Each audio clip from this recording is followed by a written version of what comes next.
Lendo aqui, né, o livro do Yuval Harari, que é Homens Sapiens Neandertais, entre outros mais. E nós vamos começar aqui novamente pela página 104, Construindo Pirâmides. Construindo pirâmides. A Revolução Agrícola é um dos acontecimentos mais controversos da história. Alguns defensores afirmam que a Revolução Agrícola colocou a humanidade no caminho da prosperidade e do progresso. Outros insistem que a levou à perdição. Esse foi o ponto decisivo. Afirmam em que os sapiens abandonaram sua íntima simbiose com a natureza e correram rumo à ganância e alienação. Qualquer que fosse a direção dessa estrada, não havia retorno. A agricultura permitiu que as populações aumentassem de maneira tão rápida e tão radical que nenhuma sociedade agrícola complexa poderia se sustentar novamente se voltasse a se dedicar à caça e a coletar. Por volta de 10.000 a.C., antes da transição para a agricultura, a terra era o lar de 5 a 8 milhões de caçadores-coletores nômades. No século I, restavam apenas 1 a 2 milhões de caçadores-coletores, principalmente na Austrália, na América e na África. Mas os 250 milhões de agricultores no mundo fizeram com que esse número continuasse diminuindo. A grande maioria dos agricultores vivia em assentamentos permanentes, apenas alguns eram pastores nômades. Os assentamentos permanentes faziam com que o terreno da maioria dos povos fosse drasticamente reduzido. Os antigos caçadores-coletores geralmente viviam em territórios com muitas dezenas e até centenas de quilômetros quadrados. Lar era o território inteiro. Lar era aquele território inteiro.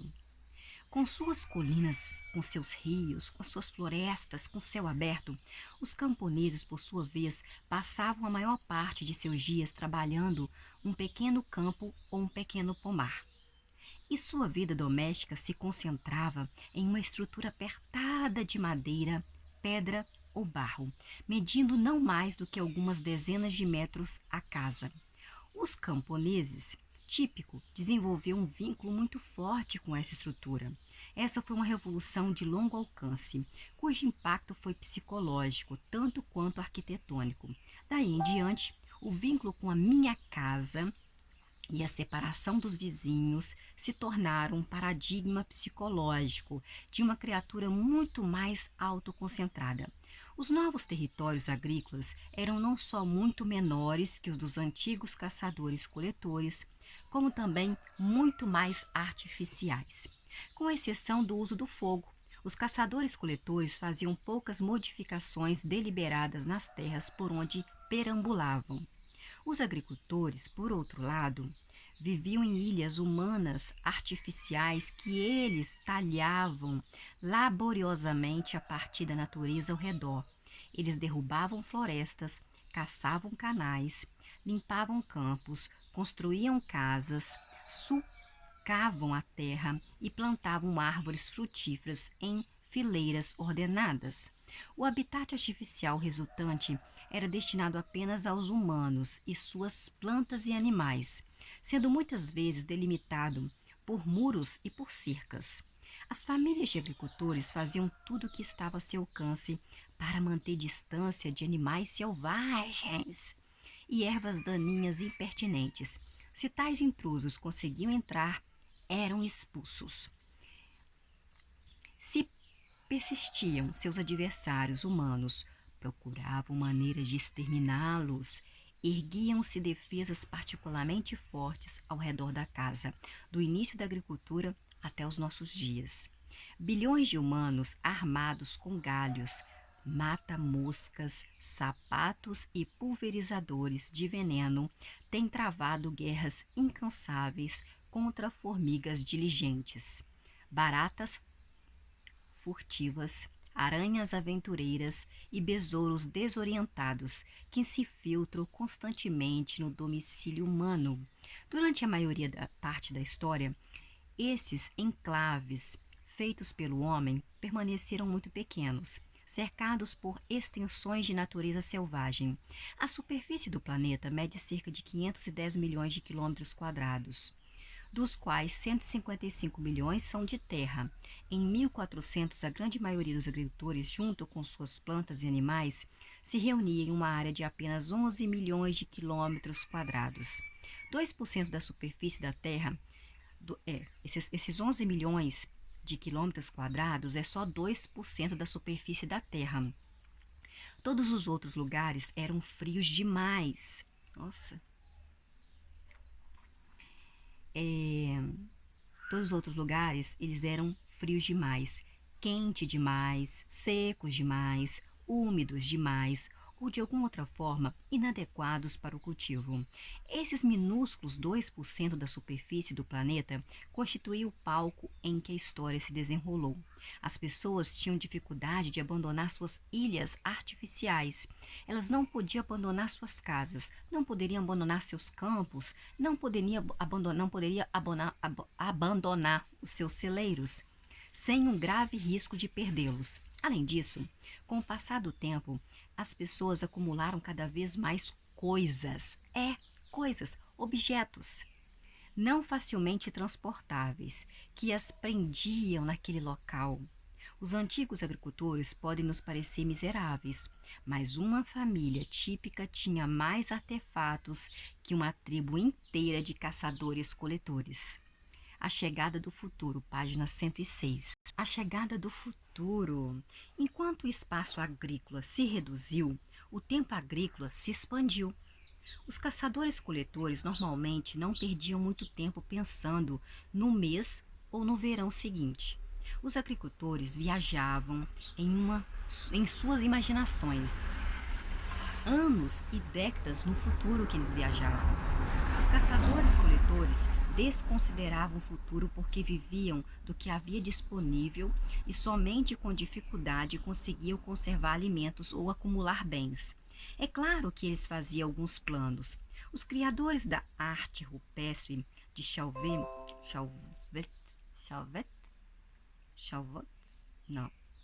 Lascaux Altamira quase certamente pretendiam que sua obra durasse gerações. As alianças sociais e as rivalidades políticas eram negócios de longo prazo. Muitas vezes se levava anos para retribuir um favor ou vingar uma oferta. No entanto, na economia de subsistência da caça e da coleta, havia um limite óbvio a tal planejamento de longo prazo.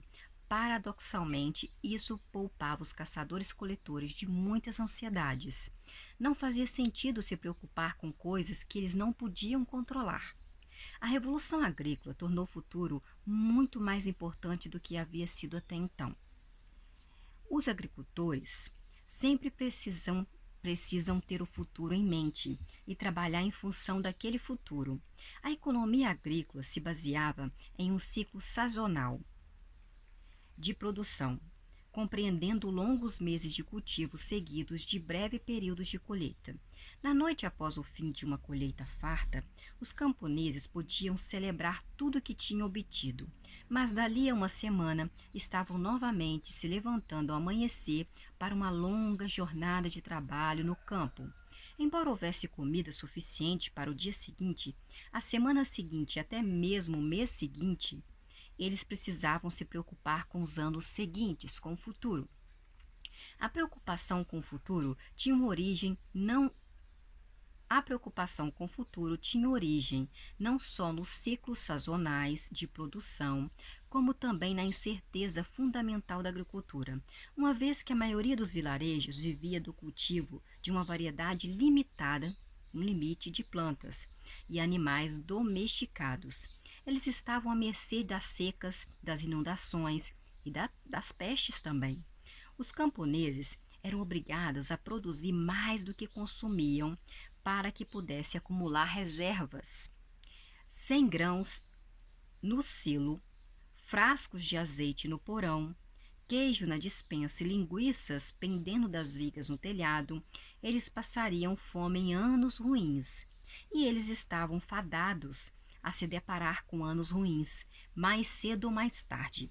Um camponês, vivendo com base na suposição de que não haveria anos ruins, não vivia por muito tempo, morria.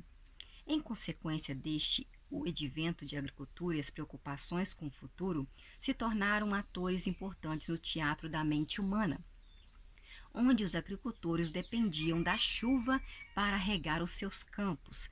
O início da estação chuvosa significava que todas as manhãs eles olhavam para o horizonte, cheirando o vento e apertando os olhos. Aquilo era uma nuvem.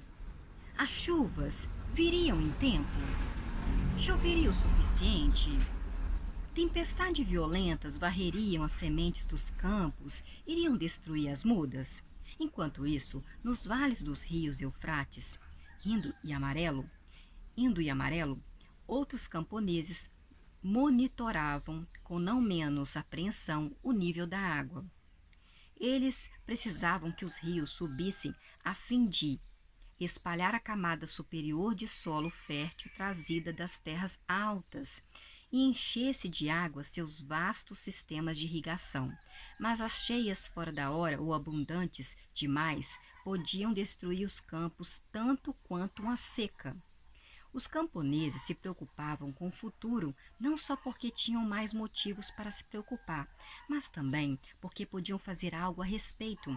Podiam limpar outro campo, caçar outro canal de irrigação, diversificar os tipos de cultivo. Os camponeses ansiosos eram tão frenéticos e trabalhador quanto uma formiga cortadeira no verão, suando para plantar oliveiras, cujo azeite seria prensado por seus filhos e netos, proletando até o inverno ou até o ano seguinte e o consumo do alimento desejado no presente. O estresse representado pela agricultura teve consequências importantes. Foi a base dos sistemas políticos e sociais de grande escala. Infelizmente, mesmo trabalhando duro, os camponeses quase nunca alcançaram a segurança econômica futura que tanto ansiavam. Em toda parte, brotaram governantes e elites também, vivendo do excedente dos camponeses e deixando-os com um mínimo para a subsistência. Esses excedentes de alimento confiscados alimentaram a política, alimentaram a guerra, alimentaram a arte e alimentaram a filosofia. Construíram palácios, fortes, monumentos e templos. Até o fim da Era Moderna, mais de 90% dos humanos eram camponeses que se levantavam todas as manhãs para trabalhar a terra com o suor da sua fronte. Os excedentes que produziam alimentavam a ínfima minoria das elites, reis oficiais do governo, soldados, padres, artistas e pensadores, que enchem os livros de história. A história é o que algumas poucas pessoas fizeram enquanto todas as outras estavam arando campos e carregando baldes de água. Página 108. Uma ordem imaginada. O excedente de comida produzidos por camponeses, aliados à nova tecnologia de transportes, acabaram por permitir que cada vez mais pessoas se apinhassem. Primeiro em aldeias maiores, depois em vilarejos e enfim em cidades, todas reunidas sob novos reinos e redes de comércio. Mas para tirar vantagem dessas novas oportunidades, o excedente de alimento e a melhoria no transporte não eram suficientes. O mero fato de que se pode alimentar 1000 pessoas na mesma cidade ou 1 milhão de pessoas no mesmo reino não garante que elas concordem sobre como dividir a terra e a água, como resolver disputas e conflitos e como agir em tempos de seca ou de guerra. E se não chega a um acordo, a discórdia corre solta, mesmo se os armazéns estivessem transbordando, e não foi a escassez de alimentos que causou a maior parte das guerras e revoluções da história. A Revolução Francesa foi liderada por importantes advogados e não por camponeses famintos. A República Romana chegou ao auge de seu poder no século I, quando navios de tesouro de todo o Mediterrâneo enriqueciam os romanos em tal nível que seus ancestrais jamais sonharam. Mas foi nesse momento de máxima afluência que a ordem política romana ruiu em uma série de guerras civis sanguinárias. A Iugoslávia, em 1991, tinha recursos mais do que suficientes para alimentar todos os seus habitantes e ainda assim desintegrou em um terrível banho de sangue. O problema na raiz das tais calamidades é que os humanos evoluíram por milhões de anos em pequenos bandos de algumas dezenas de indivíduos. O punhado de milênios separando a revolução agrícola do surgimento de cidades, reinos e impérios não foi tempo suficiente para possibilitar o desenvolvimento de um instinto de cooperação em massa. Apesar da ausência de tais instintos biológicos, durante a era dos caçadores-coletores, centenas de estranhos foram capazes de cooperar graças a seus mitos partilhados. No entanto, essa cooperação era frouxa e era limitada. Todos os bandos de sapiens continuava a tocar a vida de maneira independente e a satisfazer a maior parte de suas próprias necessidades.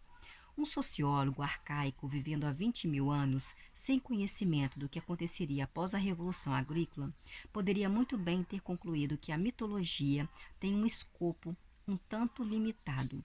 Histórias sobre espíritos ancestrais e totens tribais tinham influência suficiente para fazer com que 500 pessoas usassem conchas como moedas, celebrassem uma festividade ocasional e unissem forças para exterminar um bando de neandertais. Mas, não mais do que isso, a mitologia, o antigo sociólogo teria pensado, não teria como convencer milhões de estranhos a cooperarem diariamente. Mas isso se mostrou um engano. Os mitos, como se veio a saber, são mais influentes do que qualquer um poderia ter imaginado. Quando a Revolução Agrícola criou oportunidades para a criação de cidades populosas e impérios poderosos, as pessoas inventaram histórias sobre grandes deuses, pátrias-mães e empresas de capital aberto para fornecer os elos sociais necessários. Enquanto a evolução humana estava rastejando no seu usual ritmo de tartaruga, a imaginação humana estava construindo redes impressionantes de cooperação em massa, diferente de qualquer outra já vista.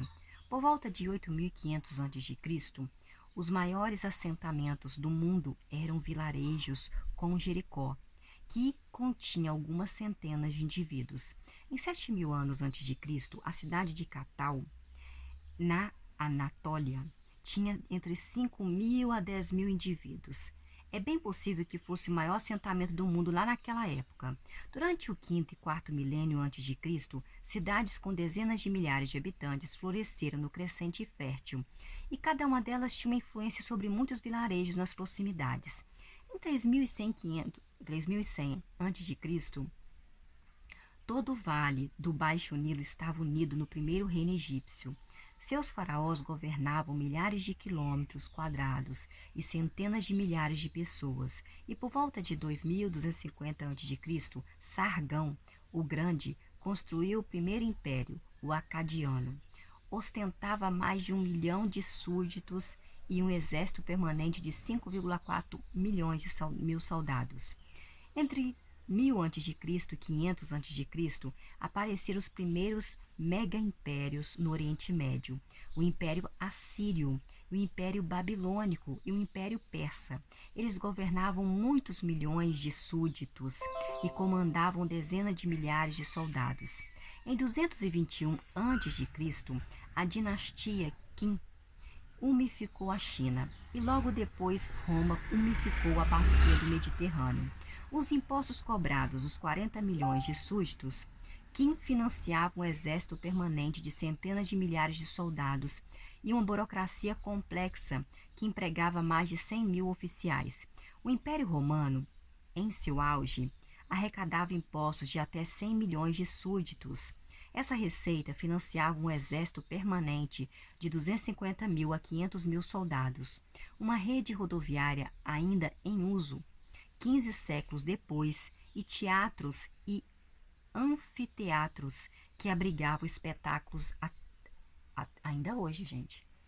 Impressionante, sem dúvida, mas não devemos alimentar ilusões omitidas sobre redes de cooperação em massa do Egito faraônico ou do Império Romano. Cooperação soa muito altruísta, mas nem sempre é voluntária e raramente é igualitária. A maior parte das redes de cooperação humana foi concebida para opressão e para exploração. Os camponeses pagavam por tais redes de cooperação com seus preciosos excedentes de alimento, caindo em desespero quando o cobrador de impostos confiscava um ano inteiro de trabalho pesado com o único rabisco de sua pena. Os famosos anfiteatros romanos foram quase todos construídos por escravos para que romanos ricos e ociosos pudessem assistir outros escravos se enfrentarem nos odiosos combates de gladiadores. Até mesmo as prisões e os campos de concentração são redes de cooperação e só podem funcionar porque milhares de estranhos conseguem, de algum modo, coordenar suas ações. Todas essas redes de cooperação, das cidades da antiga Mesopotâmia aos impérios de Qin romano, foram ordens imaginadas. As normas sociais que as sustentavam não se baseavam em instintos arraigados nem em relações pessoais, e sim na crença e em mitos partilhados. Como os mitos podem sustentar impérios inteiros? Mitos sustentar impérios inteiros? Já discutimos um desses exemplos a Peugeot. Examinemos dois dos mitos mais conhecidos da história. O Código de Hammurabi. Não sei se fala assim não, gente, vocês me perdoem. Hammurabi, de aproximadamente 1776 a.C., que serviu como manual de cooperação para centenas de milhares de babilônios na antiguidade, e a Declaração de Independência dos Estados Unidos em 1776, que ainda hoje serve como manual de cooperação para centenas de milhares de norte-americanos. Em 1776 a.C., a Babilônia era a maior cidade do mundo. O Império Babilônico era provavelmente o maior do mundo, com mais de 1 milhão de súditos. Governava a maior parte da Mesopotâmia, incluindo quase todo o território do atual Iraque e partes da Síria e do Irã. O mais famoso rei babilônico foi Hammurabi, Hammurabi, acho que é Hammurabi. Sua fama se deve principalmente ao texto que recebe o seu nome, o Código de Hammurabi. Será que é Hammurabi mesmo, gente? Com cerca de 250 leis. Afinal de contas, Dr. Rodrigo, de onde surgiram tantas leis? Será que algumas dessas leis estão descritas na Bíblia Sagrada? Elas existem desde a época de Abraão, desde o passado, ou até mesmo desde a época de Hammurabi? Com vocês, Dr. Rodrigo Silva. Este foi uma coleção de leis e decisões judiciais cujo objetivo era apresentar Hammurabi como modelo de um rei justo, servir como base para um sistema jurídico mais uniforme em todo o Império Babilônico e ensinar às gerações futuras o que é justiça e como age um rei justo. As gerações futuras prestaram atenção. A elite intelectual e burocrática da antiga Mesopotâmia canonizou o texto, e escribas aprendizes continuaram a copiá-lo o texto por muito depois de Hammurabi morrer e de seu império cair em ruína. Todo império cai em ruína um dia. O Código de Hammurabi é, portanto, uma boa fonte para entender o antigo ideal de ordem social mesopotâmios.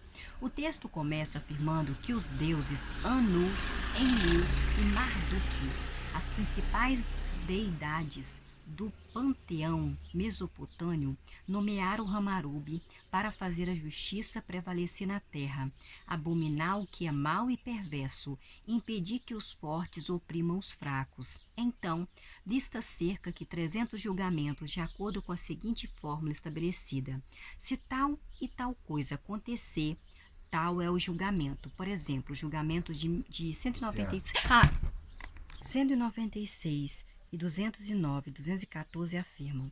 196. Se um homem superior arrancar o olho de outro homem superior, deverá ter seu olho arrancado.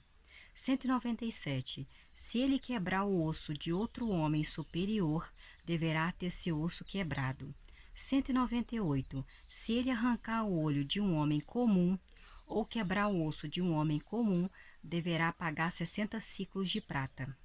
199. Se ele arrancar o olho do escravo de um homem superior ou quebrar o osso de um escravo de um homem superior, deve pagar metade do valor do escravo em prata. 209. Se um homem superior bater em uma mulher superior e a fizer abortar, deverá pagar 10 ciclos de prata pelo feto. 210. Se essa mulher morrer, a filha dele deverá ser morta. 211. Se ele bater em uma mulher comum e a fizer abortar, deverá pagar 5 ciclos de prata. 212. Se essa mulher morrer, ele deverá pagar 30 ciclos de prata. 213. Se ele bater em uma escrava e a fizer abortar, deverá pagar 2 ciclos de prata. 214. Se essa escrava morrer, ele deverá pagar 20 ciclos de prata. Depois de listar seus julgamentos, Hammurabi declara novamente que essas são as justas leis de Hammurabi, o rei sábio. Estabeleceu por meio delas e conduziu a terra no caminho da verdade e da retidão. Ele diz: eu sou Hammurabi, rei nobre, não me eximi da minha responsabilidade para com a humanidade, entregue a meus cuidados pelo rei Enlil, e de cuja condução Deus Marduk me encarregou. O Código de Hammurabi afirma que a ordem social babilônica tem origem em princípios universais e eternos de justiça ditados pelos deuses. O princípio de hierarquia é de suma importância e, de acordo com o código, as pessoas estão divididas em 2 gêneros e 3 classes: os superiores, os comuns e os escravos. As pessoas estão divididas em 2 gêneros e 3 classes, 3 classes: superiores, comuns e escravos. As 3 classes são superiores, comuns e escravos. Os membros de cada gênero e classe têm valores diferentes. A vida de uma mulher comum vale 30 ciclos de prata. Ai, eu estou valendo só isso? 30 ciclos de prata? E de uma escrava, 20 ciclos de prata. Talvez eu estou valendo até de uma escrava, né? Porque eu faço tanta coisa. Não. Ao passo que o olho de um homem comum vale 60 ciclos de prata. Nossa, o seu olho, o meu olho vale 60 ciclos de prata. O código também estabelece uma hierarquia estrita no interior das famílias, de acordo com a qual as crianças não são pessoas independentes. Claro que não. E sim propriedade de seus pais. Portanto, se um homem superior matar a filha do outro homem superior, a filha do assassino deve ser executada em punição. Para nós, pode parecer estranho que o assassino permaneça incólume enquanto sua filha inocente é morta, mas para Hammurabi e os babilônios, isso parecia perfeitamente justo. O Código de Hammurabi se baseava na premissa de que, se todos os súditos do rei aceitassem sua posição na hierarquia e agissem de acordo com a hierarquia, 1 milhão de habitantes do império seria capaz de cooperar de maneira eficaz. Sua sociedade poderia então produzir alimento suficiente para seus membros e distribuí-lo de forma eficaz, se proteger dos inimigos e expandir seu território a fim de obter mais riqueza e mais segurança. Aproximadamente 3,5 mil anos após a morte de Hammurabi, os habitantes de 13 colônias britânicas na América do Norte consideraram que o rei da Inglaterra os estava tratando de maneira assim muito injusta. Seus representantes se reuniram na cidade de Filadélfia em 4 de julho de 1776. As colônias declararam que seus habitantes já não eram súditos da coroa britânica. Sua declaração de independência proclamou princípios universais e eternos de justiça, como os de Hammurabi. Foram inspirados por um poder divino. No entanto, o princípio mais importante ditado pelo Deus americano era bem diferente do princípio ditado pelos deuses da Babilônia. A Declaração de Independência dos Estados Unidos afirma o seguinte: consideramos essas verdades evidentes por si mesmas, que todos os homens são criados iguais, que são dotados por seu Criador de cestos direitos inalienáveis, e que entre estes estão a vida, a liberdade e a procura da felicidade. Como o Código de Hammurabi, o documento fundacional norte-americano promete que, se os humanos agirem de acordo com seus princípios sagrados, milhões deles serão capazes de cooperar de maneira eficaz, vivendo em paz e segurança em uma sociedade justa e próspera. Como o Código de Hammurabi, a Declaração de Independência dos Estados Unidos foi não só um documento de seu tempo e lugar, também foi aceita por gerações futuras. Há mais de 200 anos, as crianças nas escolas norte-americanas a copiam e aprendem de cor. Os dois textos nos apresentam um dilema óbvio. Tanto o Código de Hammurabi quanto a Declaração de Independência dos Estados Unidos afirmam definir princípios universais e eternos de justiça, mas, de acordo com os norte-americanos, todas as pessoas são iguais e, conforme os babilônicos, as pessoas são decididamente desiguais. Os babilônicos defendem que as pessoas são desiguais. Já os norte-americanos falam que todos são iguais. Hammurabi fala que todos são desiguais, né? Tem 3 classes, né? Surdos, superiores.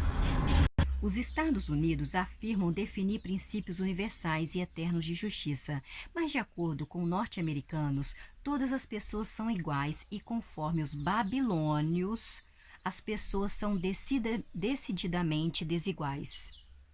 Os norte-americanos diriam: é claro que eles estão certos e que Hammurabi está errado. Hammurabi, naturalmente, retorquiria que ele está certo e que os norte-americanos estão errados. Na verdade, ambos estão errados. Tanto os babilônicos como os norte-americanos estão errados. Tanto Hammurabi quanto os pais fundadores dos Estados Unidos imaginam uma realidade governada por princípios universais, imutáveis de justiça, como igualdade ou hierarquia. Mas o único lugar em que tais princípios universais existem é na imaginação das pessoas. Fértil dos sapiens. Então, os tais princípios universais, eles só existem na imaginação fértil dos sapiens, só na imaginação dos sapiens mesmo. E nos mitos que os sapiens inventam e contam uns aos outros. Esses princípios não têm nenhuma validade objetiva. É fácil para nós aceitar que a divisão das pessoas em superiores e comuns é produto da imaginação. Mas a ideia de que todos os humanos são iguais também é um mito. Em que sentido todos os humanos são iguais uns aos outros? Qual o sentido que os seres humanos são iguais uns aos outros? Existe alguma realidade objetiva, fora da imaginação humana, em que somos verdadeiramente iguais? Todos os humanos são iguais do ponto de vista biológico? Tentemos traduzir a frase mais famosa da Declaração de Independência dos Estados Unidos em termos biológicos. Consideramos essas verdades evidentes por si mesmas, que todos os homens são criados iguais, que são dotados por seu Criador de certos direitos inalienáveis e que entre esses estão a vida, a liberdade e a procura da felicidade. De acordo com a ciência da biologia, as pessoas não foram criadas. De acordo com a ciência da biologia, as pessoas não foram criadas, elas evoluíram. De acordo com a ciência da biologia, as pessoas não foram criadas, elas evoluíram. E certamente não evoluíram para ser iguais.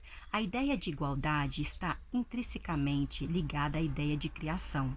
Os norte-americanos tiraram a ideia de igualdade do cristianismo, que afirma que todo indivíduo tem uma alma de origem divina, e que todas as almas são iguais diante de Deus. Os norte-americanos pensam assim.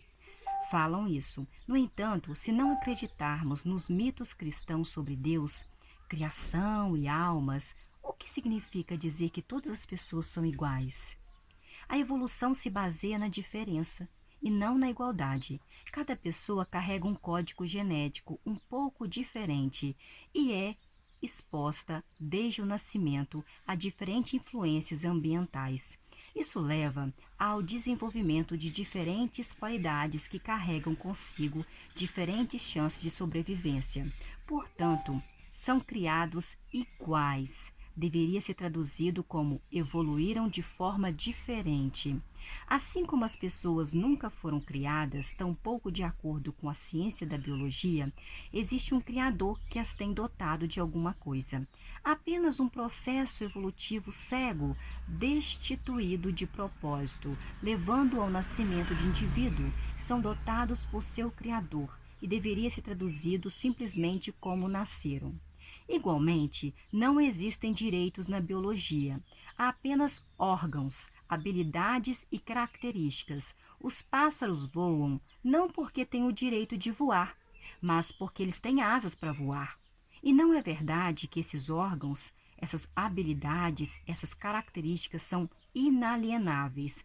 Muitos deles passam por mutações constantes e podem muito bem se perder completamente com o tempo. O avestruz é uma ave que perdeu a capacidade de voar. Portanto, direitos inalienáveis deveria ser traduzido como características mutáveis. As quais são as características que evoluíram nos humanos? Vida, certamente, mas liberdade? Isso não existe na biologia, assim como igualdade, direitos e empresas de responsabilidade limitada.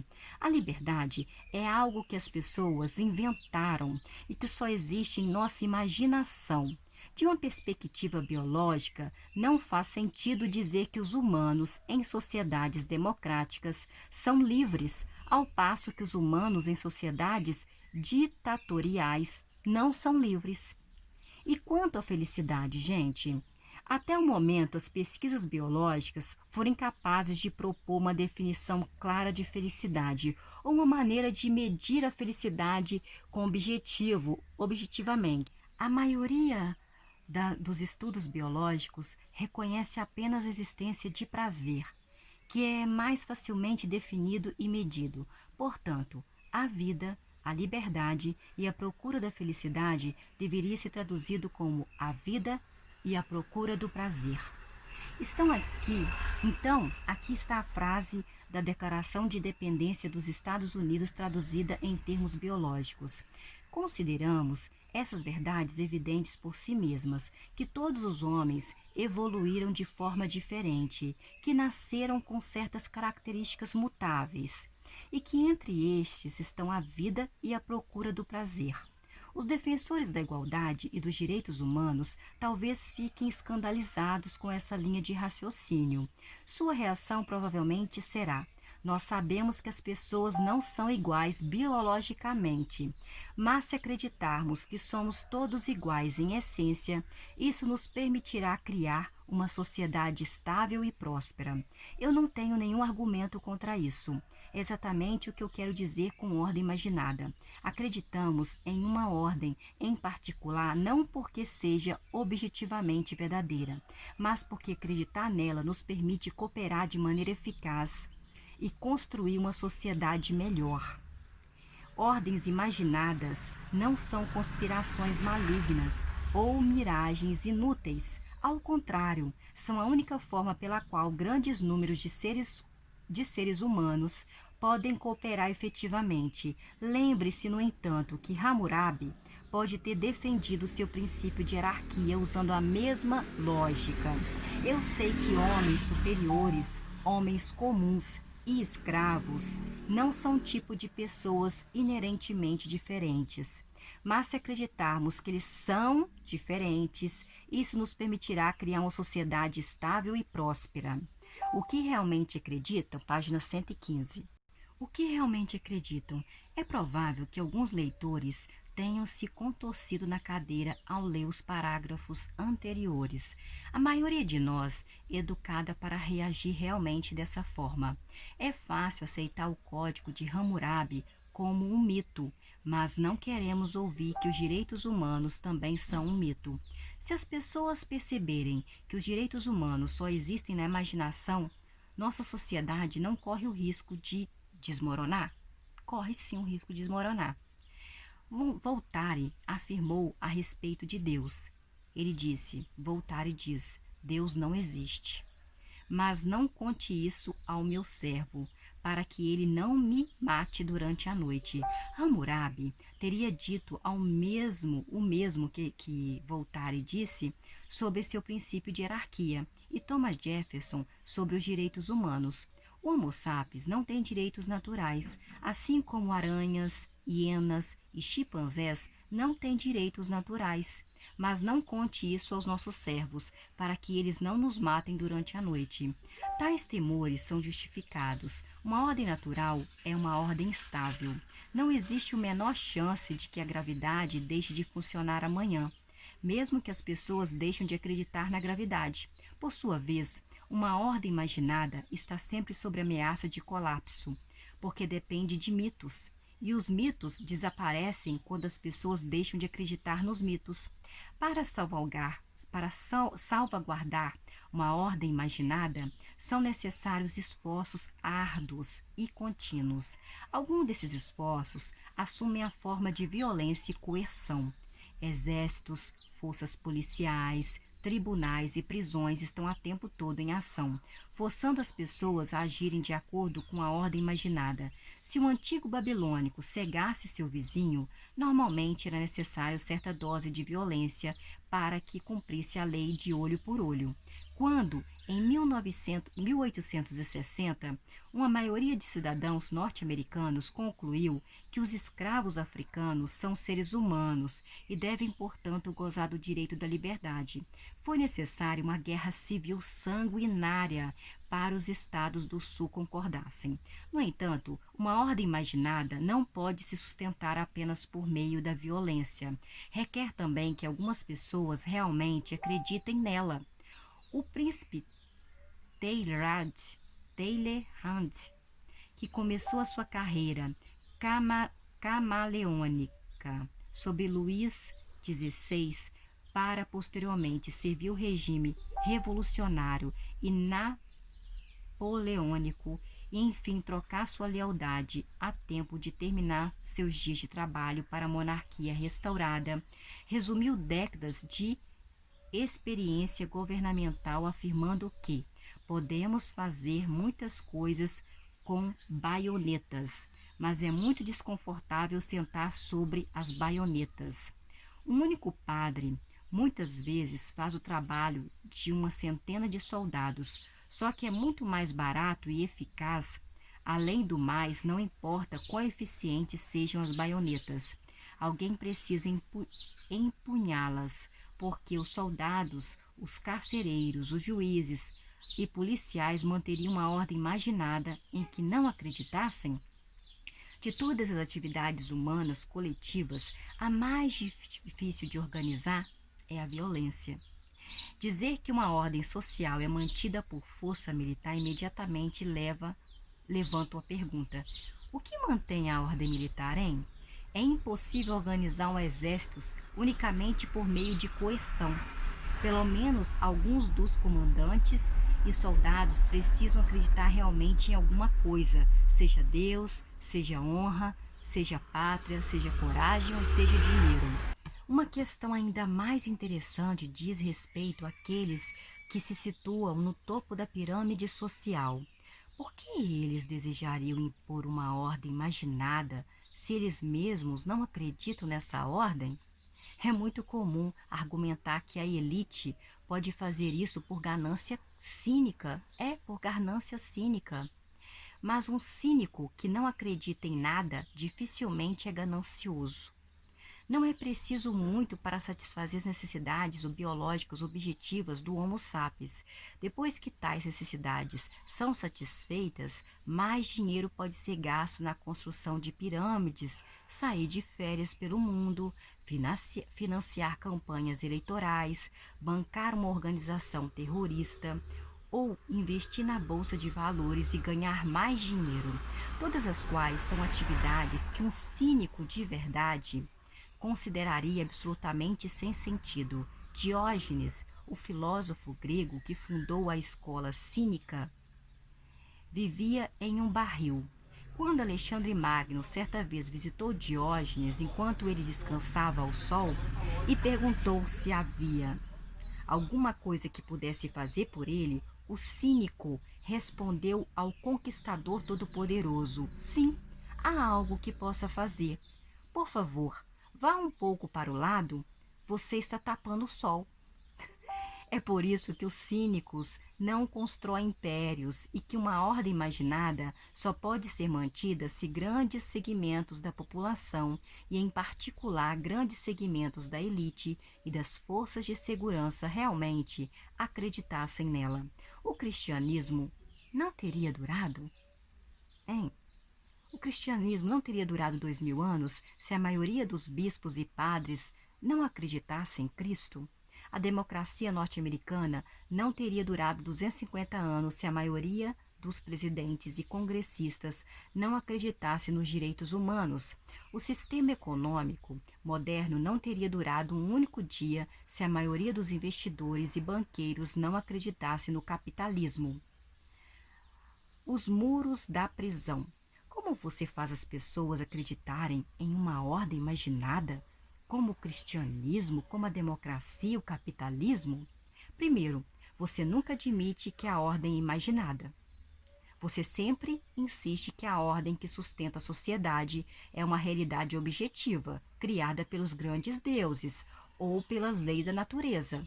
As pessoas são diferentes não porque Hammurabi disse isso, mas porque Enlil e Marduk decretaram isso. As pessoas são iguais não porque Thomas Jefferson disse isso, mas porque Deus as criou dessa maneira. Os livres mercados são o melhor sistema econômico não porque Adam Smith disse isso, mas porque essas são as leis imutáveis da natureza.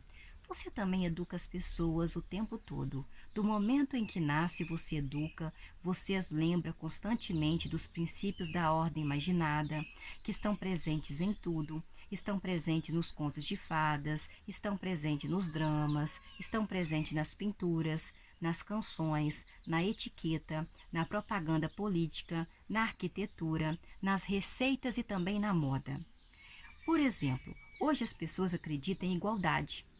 Então, é moda as crianças ricas usarem jeans, que originalmente eram vestimenta da classe trabalhadora. Na Idade Média, as pessoas acreditavam em divisões de classe. Então, nenhum jovem da nobreza usaria um traje de camponês.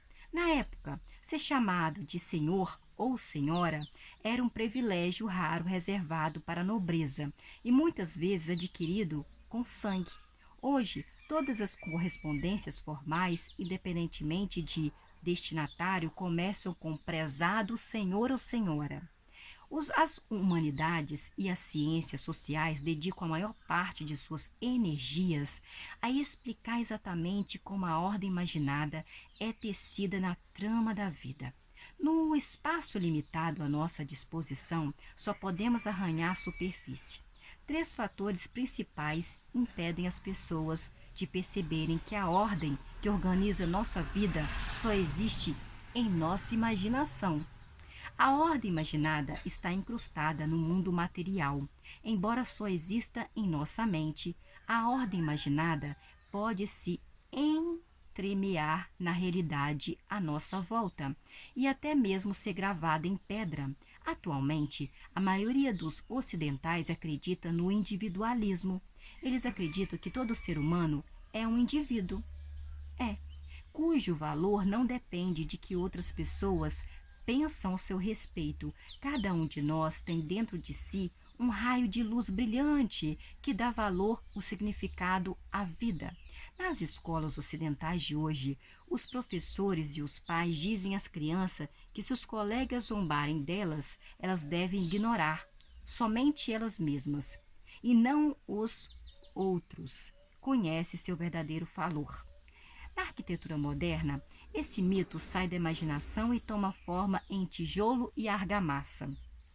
A casa moderna ideal é dividida em muitos aposentos pequenos para que cada criança possa ter um espaço privado para elas, ocultado da vista, proporcionando o máximo de autonomia. Esse espaço privado quase sempre tem uma porta. E em muitos lares é uma prática aceita que a criança feche ou inclusive tranque a porta. Mesmo os pais são proibidos de entrar sem bater e pedir permissão para entrar. O quarto é decorado como o filho quiser. Os pôsteres de astros de rock na parede e as meias sujas no chão, alguém crescendo em tal espaço não pode deixar de se imaginar como um indivíduo. Seu verdadeiro valor emanado de dentro e não de fora. Os homens nobres na Europa medieval não acreditavam no individualismo. O valor de uma pessoa era determinado por seu lugar na hierarquia social e por aquilo que outras pessoas diziam a seu respeito. Ser alvo de zombarias era uma indignidade terrível. Os nobres ensinavam a seus filhos a protegerem seu nome e a qualquer preço. Como o individualismo moderno, o sistema de valores medieval deixou a imaginação e se manifestou na pedra dos castelos medievais. O castelo raramente tinha aposentos privativos para as crianças, ou aliás, para qualquer pessoa. O filho adolescente de um barão medieval não tinha um quarto só seu no segundo andar do castelo, com pôsteres de Ricardo Coração de Leão e do rei Arthur nas paredes, e uma porta trancada que seus pais não tinham permissão para abrir. Ele dormia ao lado de muitos outros jovens em um grande salão. Estava sempre à vista e sempre tinha que levar em consideração o que os outros viam e diziam. Alguém crescendo em tais condições, naturalmente, concluía que o verdadeiro valor de um homem era determinado por seu lugar na hierarquia social e por aquilo que outras pessoas diziam a respeito dele. B.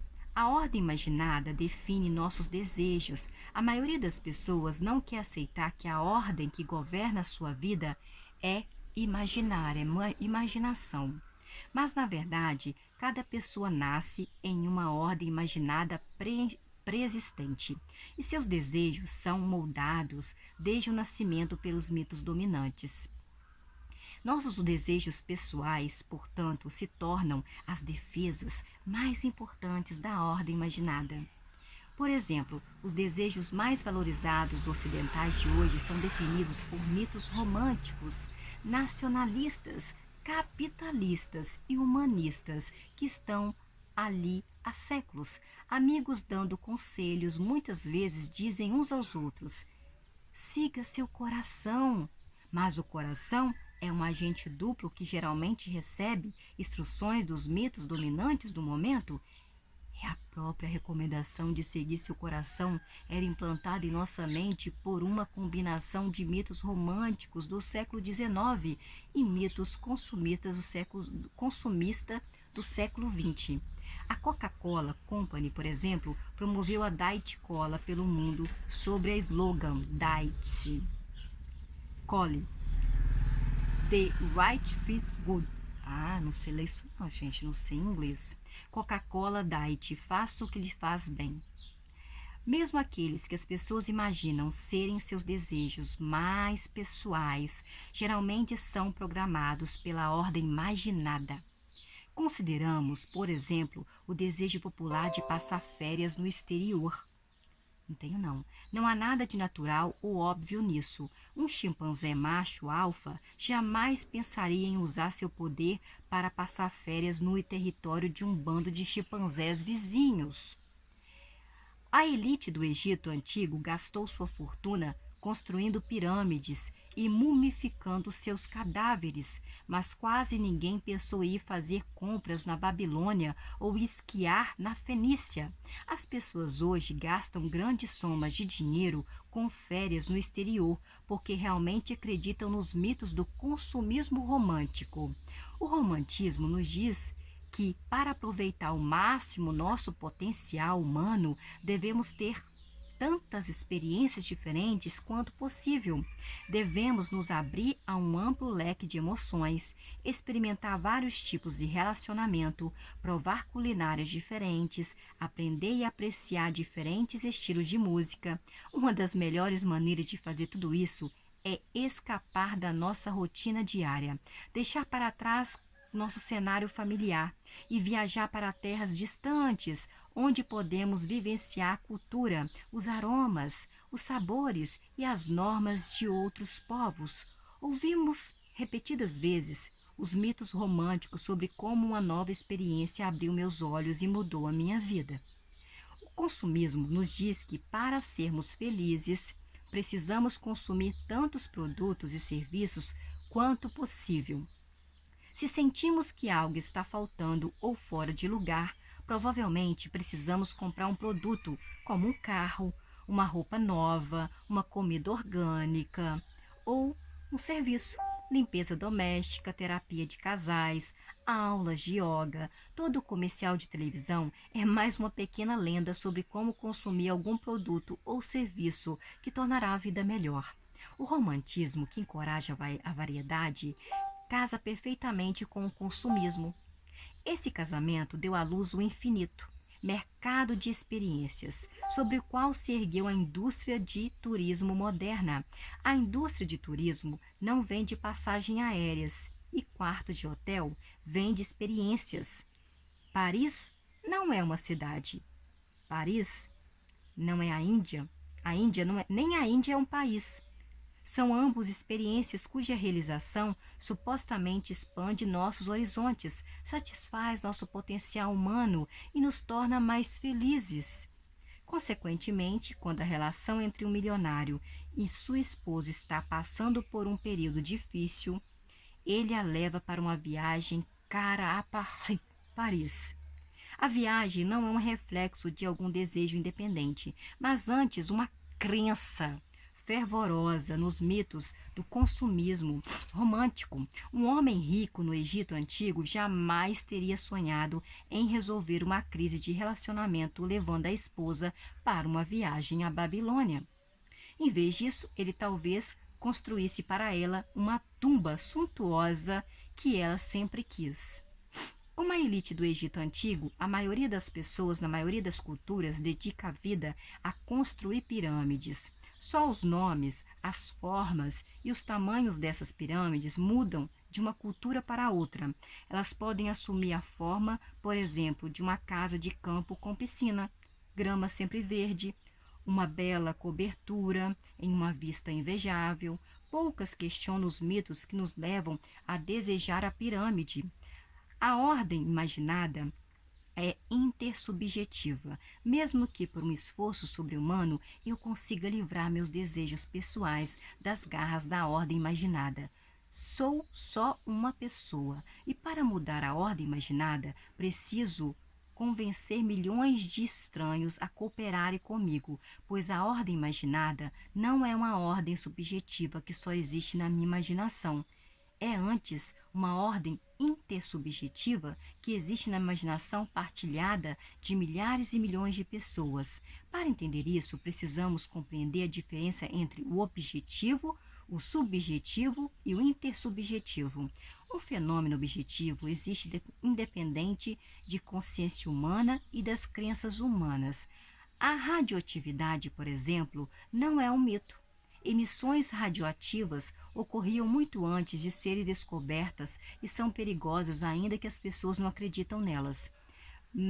Marie Curie, uma das pessoas que descobriram a radioatividade, não sabia durante seus longos anos estudando materiais radioativos que eles pudessem causar danos a seu corpo.